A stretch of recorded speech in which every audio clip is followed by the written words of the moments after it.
That night, Kelsie was just slipping off to sleep, her mind a chaotic swirl of boiled bodies and mythic ancient gods that climbed down from the upper peninsula's lichen-heavy spruce forests. The neighborhood hummed with distant traffic, and Kelsie let her awareness finally drift wherever it wanted to. In the darkness, a blue light winked on.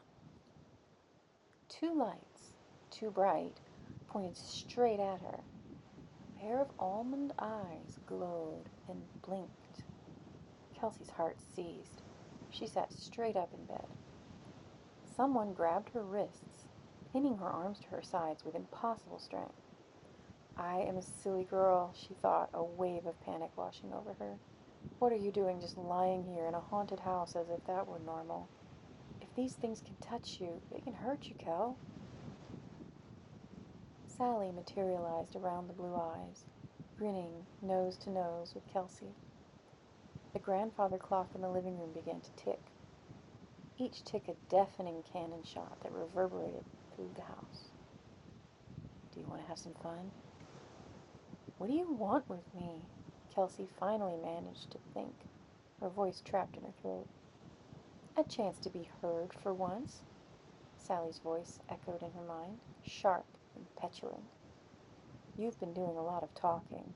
Blah, blah, blah. The living always get to talk. It's my turn now, okay? Let me tell you a story about Lovett Street. Get off of me! Kelsie pushed herself up, lunging for the ghost girl. Sally vanished in a flicker of blue light, and Kelsie tumbled onto the floor. It took a good 5 minutes for Kelsie's heart to stop pounding against her ribs. She climbed back into bed, trembling. The house was silent again, save for the creaking of its old bones. Why was the girl ghost getting aggressive? No one had mentioned the risk of being harmed. Life is wasted on the living, Sally's voice echoed in her mind. Was it? She had to start figuring out what to do about the glimmer and these ghosts. She couldn't call the police on a drug house and a church if they couldn't see the monsters. As much as she was now sure her new friends and neighbors were seeing these creatures, if the rest of the city could see them, they would be in an uproar. Clearly they weren't, at least not yet. Lovett Street was ground zero for something. She just had to figure out what. As Kelsie drifted off again, she had a funny thought. That maybe she could ask Marie to help her get rid of that noxious ghost child. She didn't know how she had been living with her this long. How long had they been here, anyway? It occurred to her that maybe it was natural for ghosts to get bitter or grumpy after hanging out in the same place for 50 years. Maybe they did have something in common. She fell into a fitful sleep. When she opened her eyes again, Jonathan was sitting on the edge of her bed. He looked slightly older than he had in the yard, perhaps by a few years. Kelsie jumped. An awful lot of you dead people around this city, aren't there? She said, rubbing her neck. He cracked his knuckles, a very physical sound. Yes, Miss Kelsie, we've piled up lately. A kind of traffic jam. You can see how solid we've become.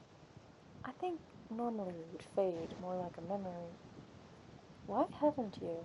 She said, sitting up. That seems to be happening in the reverse. He looked out the window at the orange glow of the city lights.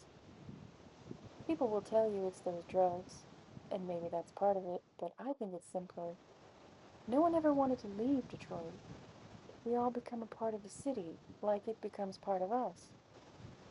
I see, Kelsie said, stretching her neck to look for other spirits. You think Sally likes it here too, huh? He frowned. Well, no, you should be careful around her. She's jealous of you. Why? What could anyone be jealous of me for? She thinks you have a life you're not living, he said simply. That is enough reason, and there's more to it than that. He hesitated. The glimmer affects us too.